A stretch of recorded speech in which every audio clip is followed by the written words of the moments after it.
தாமிரபரணி ஆறு சென்னையில் உள்ள கூவம் ஆறு போல் மாறி வருவதாக பாமக இளைஞரணி தலைவர் அன்புமணி ராமதாஸ் கூறியுள்ளார்.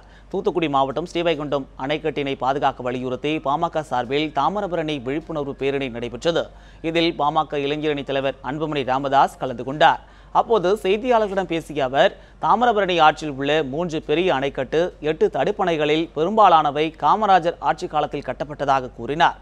50 ஆண்டுகளாக திராவிட கட்சிகள் ஆட்சி செய்தும் ஒரு அணை கூட கட்டவில்லை என்று குற்றம் சாட்டினார்.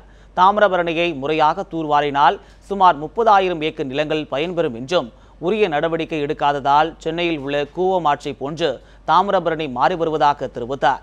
தமிழக அரசு உரிய நடவடிக்கை எடுக்காத பட்சத்தில் போராட்டம் நடத்தப்படும் என்றும் அவர் தெரிவித்தார்.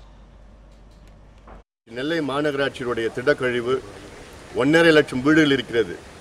அந்த 1.5 லட்சம் வீடுகளில் உள்ள திடக்கழிவு மாநகராட்சி மூலமாக நேரடியாக தாமிரபரணியில் கலந்து வருகிறது. நல்ல தூய்மையான ஒரு ஆறு, வற்றாத ஜீவநதி இன்று தூர்ந்து பல பகுதியில் தூர்ந்து இருக்கிறது, மாசுபட்டு இருக்கிறது. சென்னை கூவம் போன்ற வருகின்ற ஒரு சூழல் தாமிரபரணிக்கு ஏற்பட்டிருக்கிறது.